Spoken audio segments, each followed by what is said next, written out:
आज हम एडलेरियन साइकोलॉजी के बारे में बात करेंगे। Adlerian was a famous and still he is a famous psychologist and उसके बारे में बात करेंगे। उन्होंने बहुत ज़्यादा अच्छी बातें की हुई हैं उन लोगों के बारे में जो अपने आप को कमरे में बंद कर लेते हैं, क्योंकि वो समझते हैं कि वो वर्थलेस हैं। उनकी इस वर्ल्ड में कोई वैल्यू नहीं है। दैट इज़ द रीज़न वो अपने आप को बंद कर लेते हैं। सो जो आज टास्क पेरेंट्स के लिए मैं बताने जा रहा हूँ वो बेसिकली एडलेरियन के ही दिए हुए टास्क्स हैं पेरेंट्स को या जो वर्थलेस फील कर रहे हैं उनके वेल विशर्स को। एक दो पॉइंट मैंने अपने भी ऐड किए हैं बट ज़्यादातर मोस्टली मैं एडलेरियन के ही टास्क जो हैं आपको बताने जा रहा हूँ, ठीक है। तो जब फर्स्ट ऑफ ऑल जब कोई बच्चा किसी एग्ज़ाम में पास नहीं हो पाता या एग्ज़ाम को क्लियर नहीं कर पाता तो उसको वर्थलेसनेस आनी शुरू हो जाती है बाय द टाइम जब वो फ्रीक्वेंटली फेलियर को फेस करता है। तो वो समझता है कि अगर ये एग्ज़ाम मैं नहीं क्रैक कर पा रहा हूँ that means I am not use of anyone, I am nothing in this world. So this is the reason कि वो वर्थलेस होना शुरू हो जाता है। सो हम इस पॉइंट्स को डिस्कस करेंगे कि पेरेंट्स का और वेल विशर्स का क्या रोल रहेगा उनको करेज दिलाने के लिए। सो ये पॉइंट्स हम डिस्कस करेंगे। फर्स्ट पॉइंट की अगर बात करूं मैं तो आप please parents, being a parents और बीइंग अ वेल विशर आप उनको कभी भी मत कहिए कि you are not use of anyone, क्योंकि हमारी ये टेम्परामेंट होती है कि हम इसको थोड़े नेगेटिव कमेंट्स पास करेंगे तो ये कॉन्फिडेंट में आके और थोड़ा एग्रेशन में आके ही विल स्टार्ट वर्किंग। ये बिल्कुल भी मेरे ख्याल से ट्रिक जो है काम नहीं करेगी। जो बच्चा पहले से वर्थलेसनेस फील कर रहा है उसकी वर्थलेसनेस और बढ़ जाएगी और वो और एक मतलब डार्कनेस में चला जाएगा। सो अपने वर्ड्स पे कंट्रोल कीजिए। बीइंग अ पेरेंट्स आपकी ड्यूटी है। वो बच्चा एक डिफ़िकल्ट सिचुएशन में फंस गया है उसको पैम्पर करना ज़रूरी है, ठीक है। क्योंकि आपकी भी तो प्रॉब्लम रही है, आपने ओवरलोडेड एक्सपेक्टेशंस रखी उसके ऊपर, उसको एनकरेज किया एक ही चीज़ को फॉलो करने के लिए लगभग बार बार, जब तक उसका पूरा मोरल डाउन नहीं हो गया, ठीक है। तो अब उसका पूरा मोरल डाउन है तो उसको और मत डाउन कीजिए ये कहकर कि तुम किसी काम के नहीं हो, तुम जॉब नहीं करते, तुम कोई आगे फ्यूचर के बारे में सोचते नहीं हो, क्योंकि वो वर्थलेसनेस फील कर रहा है। उसको लग रहा है कि मैं कुछ कर ही नहीं पाऊंगा लाइफ में। क्योंकि जब उसने स्टार्ट किया था एग्जाम प्रिपरेशन कोई भी, चाहे यूपीएससी, चाहे आईएएस, पीसीएस या कोई भी किसी भी तरह का पर्टिकुलर एग्जाम स्टार्ट किया था तो उसने उसको ही अपनी लाइफ बना लिया था। उसके अकॉर्डिंगली उसको लगता था कि अगर ये एग्जाम मैं पास कर गया तो I am the best in the world. But अगर मैं ये एग्जाम पास नहीं कर पा रहा हूँ तो I am worthless, I am not use of any one, मैं किसी काम का नहीं हूँ, ठीक है। तो फर्स्ट पॉइंट इज कि आप ध्यान रखें कभी भी उनको बैड कमेंट्स ना पास करें। इससे वो उनकी एग्रेशन बढ़ेगी नहीं। मतलब वो एग्रेशन में आके काम करना नहीं शुरू करेंगे, इससे ज़्यादा बदतर सिचुएशन में चले जाएंगे। सो आपको ध्यान रखने की ज़रूरत है कि आप कोई भी ऐसे अपशब्द उनको ना कहें, ठीक है। और सेकेंडली मेरे अकॉर्डिंगली जो टास्क होते हैं ना, रेगुलर टास्क बच्चा करता है, ठीक है। कोई भी बच्चा जो वर्थलेस फील कर रहा है, ठीक है, वर्थलेस फील कर रहा है वो ज़्यादातर अपने अपने आप को कमरे में बंद कर लेता है, ठीक है, वो कुछ नहीं करना चाहता। But there are some task which he still wants to do, being a human being. उसकी कुछ रिस्पॉन्सिबिलिटीज होती हैं, ठीक है। तो अगर उसको वो कर रहा है ना एटलीस्ट, तो उसके लिए उसको उसको थैंक यू या आई एम सो ग्लैड या ऐसे ग्रेटिट्यूड वाले वर्ड्स कहिए ताकि उसको थोड़ा सा एनकरेजमेंट मिले, उसको फील करे कि मैं थोड़ा सा सोसाइटी में कंट्रीब्यूट कर रहा हूँ। क्योंकि जब वो उसके पास सेंस ऑफ कंट्रीब्यूशन नहीं ना होगी तब वो बिल्कुल ही वर्थलेस फील करेगा, ठीक है। फॉर एग्जांपल अगर वो आपके साथ डिश वॉश कर रहा है, ठीक है, बर्तन साफ कर रहा है, तो आप उसको ये मत बोलिए कि ये तो तूने कर लिया, ठीक है, अब काम ढूंढ ले। तो मेरे अकॉर्डिंगली आप उसने जो एफर्ट किया है ना अपने आप को उठाने का थोड़ा बहुत, उसको आप डिमोरलाइज़ करके एक नई चीज़ उसके सामने ला रहे हो जो जो इसको इस टाइम पे बिल्कुल पसंद नहीं है। और you might not be a right person to tell him as long as आप उसके मेंटर नहीं बन जाते, ठीक है? तो अगर बच्चा डिश वॉश कर रहा है तो उसको थैंक यू कहिए या आई एम सो ग्लैड कहिए, और उसको regardless to the job opportunities, regardless to his career, उसको और काम थोड़े बहुत दीजिए और उसको रिवॉर्ड के तौर पे थैंक यू कहिए, ना कि वेरी गुड कहिए। थैंक यू से उसका मोरल ज़्यादा बढ़ेगा और वो सोचेगा कि मेरी भी सोसाइटी में कंट्रीब्यूशन है। सेकेंड पॉइंट ये है, ठीक है।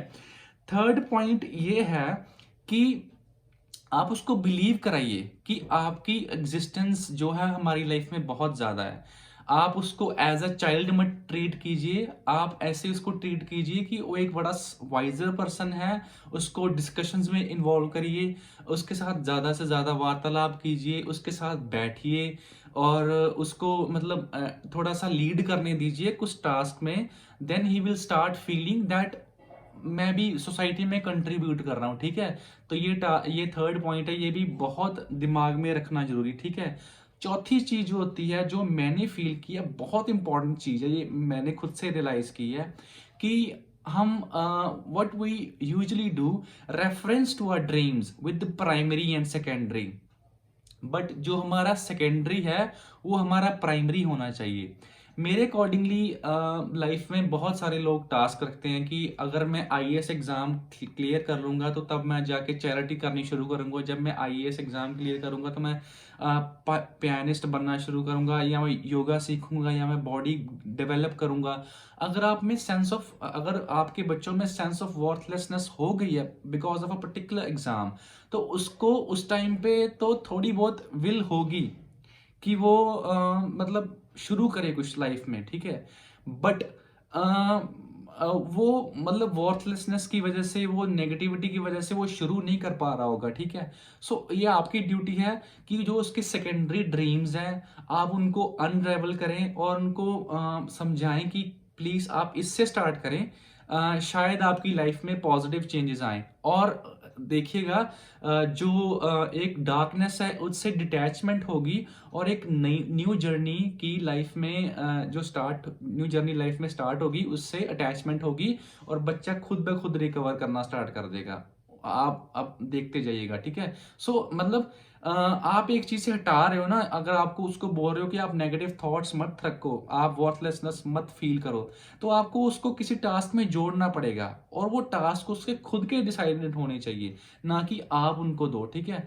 समटाइम्स आप एडवाइस कर सकते हो, अगर आपको बहुत ज्यादा नॉलेज है, आप अच्छी फैमिली से बिलोंग करते हो या आपकी नॉलेज अच्छी है सोसाइटी को लेकर, तो आप उसको मतलब कर सकते हो थोड़ा बहुत। बट उसको वो ऑफेंड ना हो आपसे, क्योंकि अगर वो आपसे ऑफेंड हो रहा है मतलब आपकी फिर वही चीजें आप थोप रहे हो और वो आपसे ऑफेंड हो रहा है, आपको वो कभी मेंटोर नहीं बनाएगा, आपसे कभी भी बात नहीं शेयर करेगा, आपको कभी भी अपना फ्रेंड नहीं समझेगा और आपको समझेगा कि आप मेरी बात नहीं समझ रहे हो, और वो बच्चा फिर वर्थलेसनेस उस पे रहेगी ही रहेगी। सो ये चीज ध्यान में रखनी है कि जो उसने सेकेंडरी बना कर रखे हुए अपने ड्रीम्स, उसको अचीव करवाओ, उस पे उसको लगवाओ, ताकि उसको सेंस ऑफ कंट्रीब्यूशन आनी शुरू हो जाए किसी एक पर्टिकुलर थिंग से। अगर वो किसी चैरिटी में काम करता है या कोई आर्ट बनाना शुरू करता है या कोई योगा करता है या कोई पियानिस्ट बनता है या कोई स्पोर्ट्स में थोड़ी रुचि रखता है, तो उसमें भी उसको डालना शुरू करो, ताकि उसको लगे कि उस एग्जाम के अलावा भी कोई दुनिया थी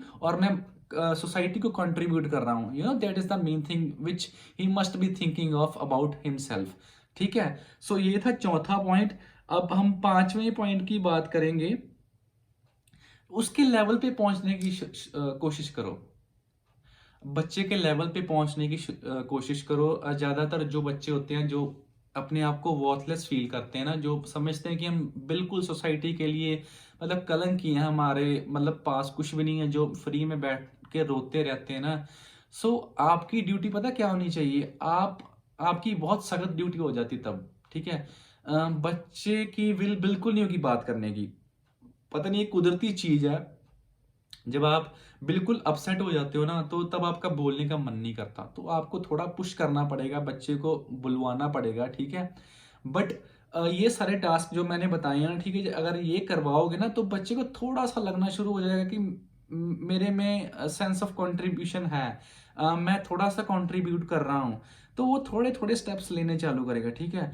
तो फिर आप उसके पास बैठो, उसके साथ टाइम स्पेंड करो, उसके साथ थोड़ी इजी बातें करो, जो रिगार्डलेस टू द करियर हो, regardless to the job opportunities हो, आप मतलब थोड़ी अलग बातें करो, उसको पैम्पर करो, उसको उसके साथ एंजॉय करो, उसको सुनो properly, let him speak as long as he he could speak. जब आप उसको सुनना शुरू कर दोगे ना, तो तब वो आपकी रिस्पेक्ट करनी शुरू करेगा, क्योंकि अगर आप किसी को सुनते हो ना, तभी वो इंसान आपकी दिल से रिस्पेक्ट करता है, तभी वो समझता है कि हाँ, ये इंसान मेरे को प्रॉपरली समझता है। तो अगर आपका बच्चा आपको नहीं बुला रहा, आपसे नहीं बात कर रहा, कमरे में बंद कर लिया है, तो आप उसके पास बैठो, पहले तो ये सारे टास्क कंप्लीट करवाओ, उसके बाद उसमें सेंस ऑफ जो है सेंस ऑफ कंट्रीब्यूशन जो है पैदा होगी थोड़ी बहुत, वो अपने आप को आगे लेके आएगा, और वो he will urge to speak something. But again, अगर आप उसके मेंटोर नहीं हो, अगर आप उसको समझ नहीं पा रहे हो अच्छी तरह से, तो वो आपसे बात करने में रिलेक्टेंट फील करेगा, ठीक है।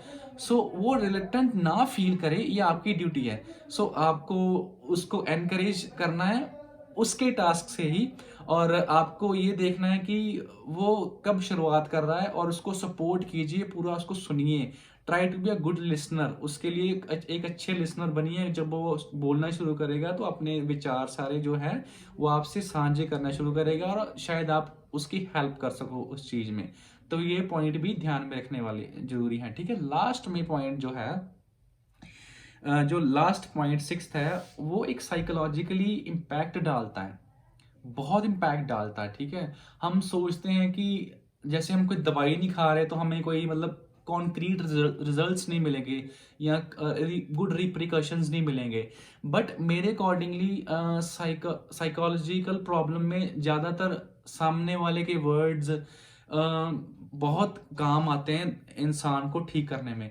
So instead of saying very good, अगर कोई टास्क करता है तो उसको वेरी गुड कहने के बजाय, अगर आप कहोगे ना थैंक यू सो मच, और I am so glad, I am honoured that you have done this for me, suppose वो डिश वॉश ही कर रहा है आपके लिए, तो आपको ये सारे वर्ड्स बोलने पड़ेंगे, तो उसकी प्रॉक्सिमिटी आपके साथ बढ़ेगी, और उसको ये भी लगेगा कि मेरे में कंट्रीब्यूशन पावर है, सोसाइटी को कंट्रीब्यूट करने के लिए मेरा भी रोल है सोसाइटी में।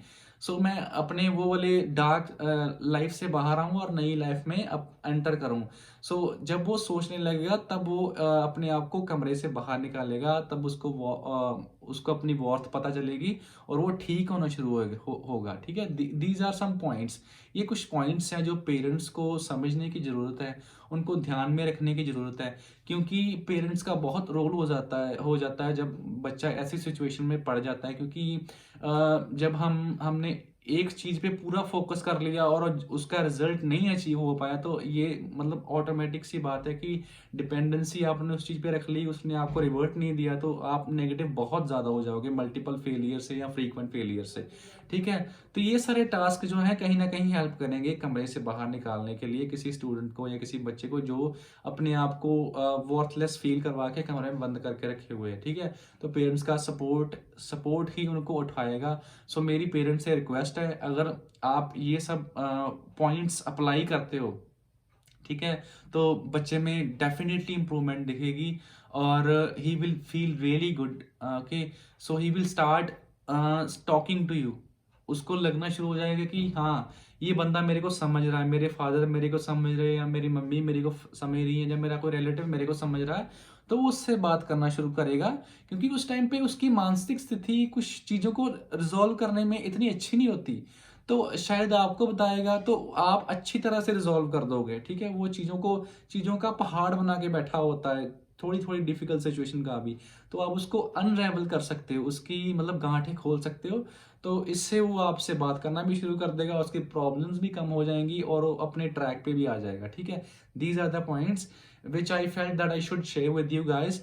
अगर मेरी वीडियो अच्छी लगी हो, तो प्लीज़ इसे लाइक, सब्सक्राइब एंड शेयर कीजिए लोगों के साथ ज़्यादा से ज़्यादा, सो दैट जो बच्चे वॉर्थलेसनेस फील कर रहे हैं, उनमें थोड़ी सी मतलब वो जो बोलते हैं लाइट पैदा हो, जो उनको कॉन्फिडेंस दे, जो उनको फील करवाए कि हम किसी मतलब लाइक हैं, हमारी भी कोई वर्थ है, ठीक है?